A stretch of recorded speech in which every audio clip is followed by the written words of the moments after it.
All right, hi everybody, John Meadows here with another exercise index video, and today we're doing the GHR glute ham raise. I like to do these for hamstrings. There's some really key tips I wanted to show you for these in terms of how you really load your hamstring, because I see this is one of the exercises, like if I were to say what are the top 5 exercises that get messed up, actually it's a good video idea, maybe we should do that. This would be in the top 5. So what I see is people kind of turning this into a hyperextension for their lower back, or not really lengthening their hamstrings, not really using the right range of motion. If you want to train your lower back, it's actually great. Hang down, do a hyperextension. That's fantastic. But if you're trying to really lock in your hamstrings, I wanted to show you how I like to do these. So the first thing you have to do is you got to make sure that this is lined up correctly. Okay, ideally when your feet are in here, I like for my knees to be down here. If your knee is clear up here, you're going to have a really hard time locking in and pulling with your hamstrings. You could probably actually tear your hamstring. So I like for my knee to be down just on this part of the pad. So you're going to have to play around with getting this set up first. Now, what I see a lot of people doing is they have in their pelvic girdle this bend like this, and they kind of come out like that.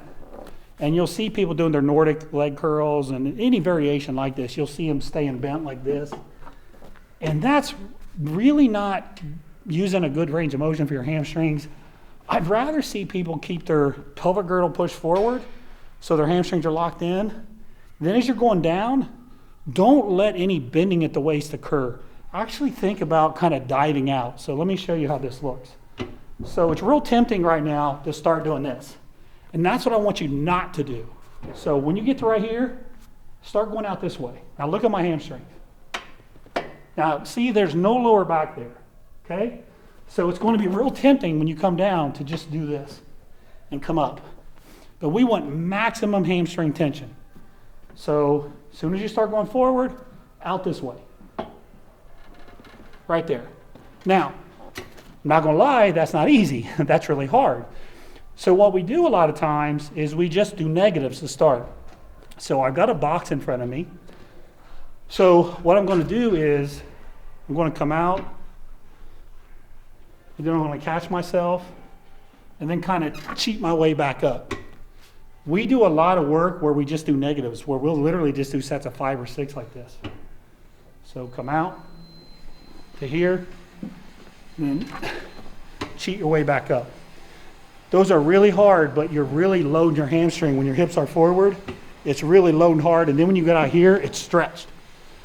Now, once you get strong enough, then you can do the actual 4 range of motion. You can do the negative and the positive. So you're going to come down, come out. Now I'm not doing this. They'll just come back up. And that's really hard. That's why this exercise is so productive, because it's so challenging, it's so hard. So up, out, stretch, boom, back. Just like that. Up, out, stretch, boom, back. Now, the other way I do these two is, you've probably seen me use like a little pole of some kind. So you can come out with the pole and then push yourself back up like that. That's a way to kind of assist you until you're strong enough to do these. So that's tough. Those are really tough. Those are very demanding. So when would you do these? Well, I would highly advise you do your leg curls first. You want your hamstrings really warmed up before you do these. I think if you walked into the gym and you walked over here and you started doing these first, I think that's a bad exercise sequence. I think you'd be at risk of hurting your hamstrings, specifically pulling or tearing a hamstring. There isn't a whole lot of talk about exercise sequencing, unfortunately, in our industry, but I think there are certain sequences that if you use them, you can stay healthy and you don't hurt yourself. So as much as I love this exercise, I love it, I would always put it near the end of the workout, or at least after you've done your leg curls and your hamstrings are really warmed up. In terms of sets and reps, I would start with the negatives. I would do maybe, just do what you can do. If it's only 2 reps, just set a goal and say, you know what, I'm going to do 10 reps total today. And maybe that's 5 sets of 2. Or maybe you say, I'm just going to do 15 reps. What I like to do is something like 3 sets of 6 to 8. And when I feel like I'm doing an 8 pretty solid, then I'll go ahead and do full reps. And generally that's 6 to 8. I can't think of any time where I've ever done like 10 reps on these full range up and down both. It's a really tough exercise. So you don't need a ton of reps on these for these to be effective. Now the other thing I want to add is, for those of you in the sports world, there's a whole lot of research showing that the eccentric part of a leg curl or something like this really helps prevent hamstring tears. It really toughens the tissue up. So as an athlete, this is a great exercise for you as well to protect your hamstrings.